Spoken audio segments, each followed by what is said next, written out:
안녕하세요, 야이로 아트입니다. 자, 오늘은 감을 한번 관찰을 하고 그려보도록 하겠습니다. 자, 자세히 봐주세요. 자, 색감이 어떻고 잎은 어떻게 생겼는지 잘 보시고 가서 한번 해보도록 하겠습니다.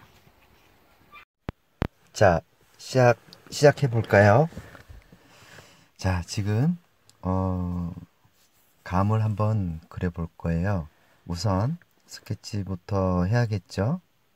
붓에 물감을 조금 묻혀서 가볍게 형태를 잡아갑니다. 백칠을 하지 않고 지금 캔버스 위에다가 바로 지금 스케치를 뜨고 있죠. 우리가 유화를 할 때 스케치하는 도구들이 있어요. 유화 전문 연필도 있고 또 그냥 일반적인 연필도 쓰기도 하죠. 그러나 저는 작은 붓을 이용해서 이렇게 스케치를 그려볼까 해요. 그렇게 하는 이유는 바로바로 지울 수가 있고 또 바로바로 지우니까 형태도 또 잡을 수가 있고 수정도 같이 해 나갈 수가 있는 거죠. 그리는 과정에서 성격 유형에 따라 뭐 이것저것 사용하셔도 돼요. 어떤 분은 뭐 파스텔로 이렇게 스케치 뜨시는 분들도 있고 또 크레용을 또 이용해서 어차피 이제 성분이 비슷하니까 그렇게 또 그려도 무관합니다. 단지 이제 연필로 그릴 때는 좀 지우개도 또 써야 되고 또 이렇게 되면 좀 여러 가지 또 불편한 사항들이 있기 때문에 아무래도 같은 성분이 있는 걸로 스케치하는 게 좋겠죠.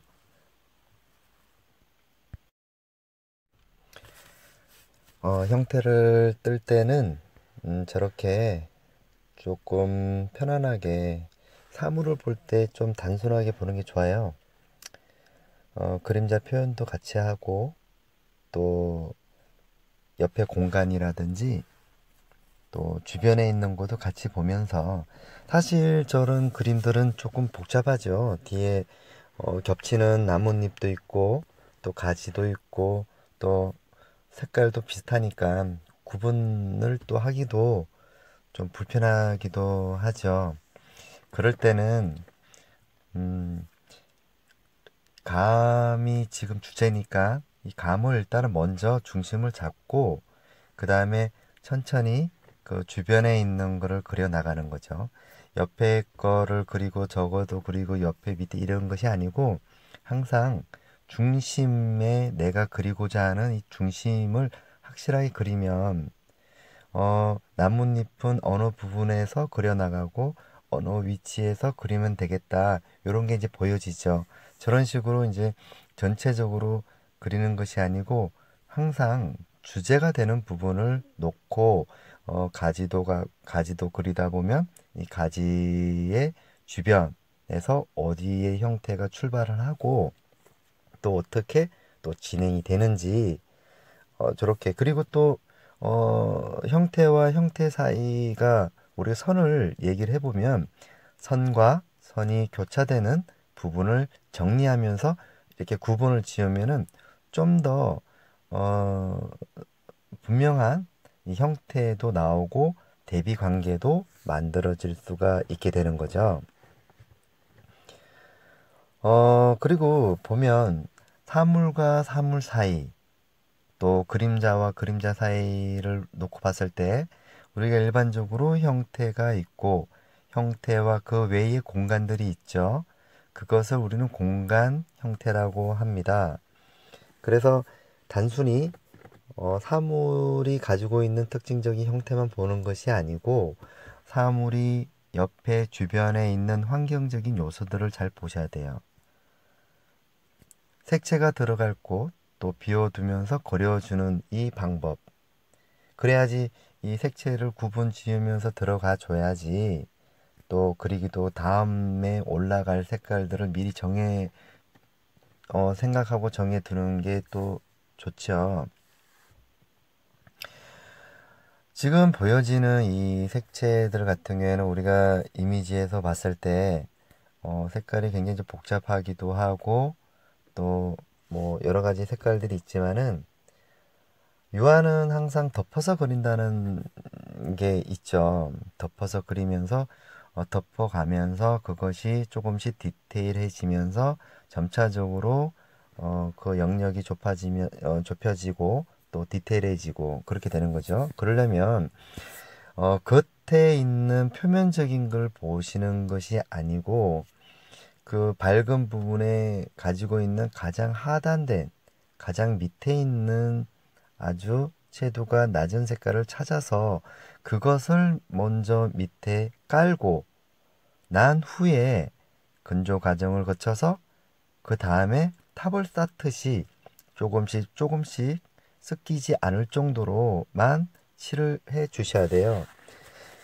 처음에 하시는 분들이 많이 힘들어 하는 부분들이 너무 급하게 그림을 그려 나간다는 거죠. 그러다 보면 빨리 이제 그 위에 걸 막 그리고 싶은 거예요. 수채화라든지 연필은 그게 가능하죠. 바로바로 나오니까 또 바로바로 건조가 되고 아크릴도 마찬가지죠.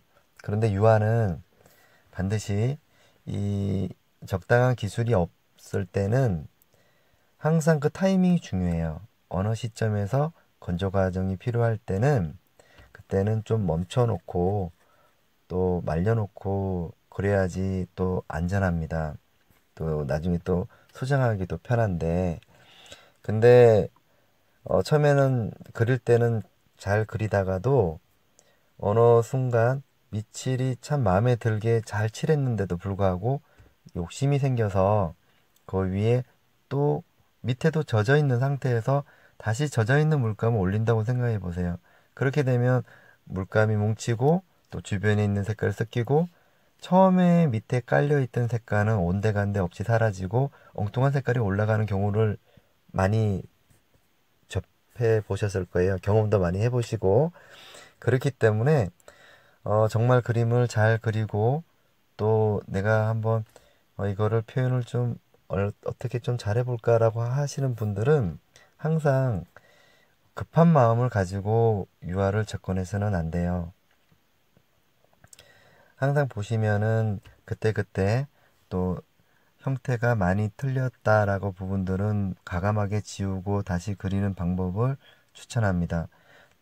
형태가 한번 어긋난 상태에서 계속해서 그것이 아깝다고 생각해서 틀린 부분을 계속 그려 본들 그거는 결국 계속 틀린 그림이 되는 거죠. 나중에는 수정할 수 있는 타이밍을 놓쳐버리게 되면 그 다음에 건조 과정을 거쳤는데도 불구하고 그리기가 상당히 어렵죠. 그래서 이왕 기초 작업할 때는 형태라든지 색채라든지 밑에 깔려있는 색깔들을 잘 구분지어서 발라주셔야 되죠. 그리고 지금 칠하는 거는 백칠을 하지 않은 상태에서 캔버스에서 올리면서 그리기 때문에 같이 그런 과정도 거치는 거죠. 그래서 캔버스를 너무 이제 얇게 색깔을 입혀버리게 되면 캔버스의 면에 대한 공간이 보여지기 때문에 이 건조 과정을 거쳐서 위에 그린다고 하더라도 굉장히 눈에 거슬리는 부분들이 있어요. 그렇기 때문에 캔버스를 잘 메꾸면서 그리는 게 중요합니다. 지금 이렇게 보시다 보면 이제 처음에는 804라는 하옹에서 나온 붓이 있는데 그 붓으로 가볍게 스케치를 뜨고 그리고 또 색채를 얇게 입혀주고 했지만 이제 색깔이 어느 정도 올라가게 되고 하게 되면은 이제 부드러운 납작붓을 이용해서 면 처리를 하듯이 발라주면은 색깔이 또 잘 올라가요. 근데 1차적인 부분, 2차적인 부분까지는 기분 좋게 올라가죠.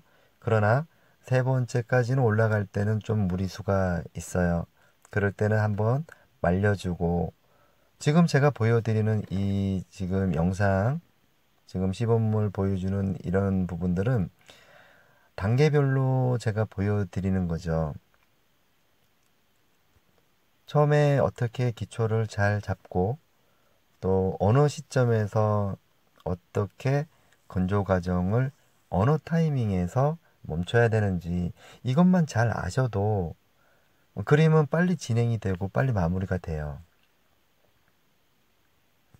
그런 기초적인 부분들이 잘 안 됐을 때 그 다음에 과정을 올릴 때는 바로 진행하는 것이 아니고 어차피 또 그 색깔을 찾아서 들어가야 되고 형태를 잡아서 다시 해야 되니까 결국에는 의미가 없게 되는 거죠.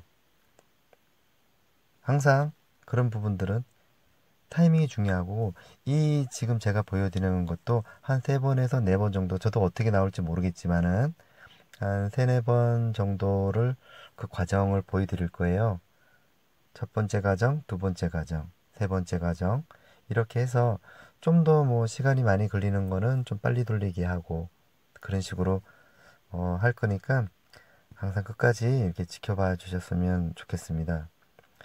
많이 도움이 되셨을지는 모르겠어요. 그러나 제가 보는 판단을 통해서 같이 또 했으면 좋겠어요. 그래서 제가 이미지도 같이 함께 올려주면서 집에서도 같이 보고 또 이렇게 편안하게 할 수 있는 방법을 또 계속해서 연구할 거예요. 마음에 드셨으면 구독과 좋아요 부탁드리고요. 항상 그 다음 영상 꼭 기대해 주세요. 좀 시간이 걸리더라도 어, 요즘에는 좀 연구를 좀 많이 하는 편이라서 그렇게 접근할 생각이에요. 다음 영상 기대해 주시고요. 감사합니다. 좋은 하루 되세요.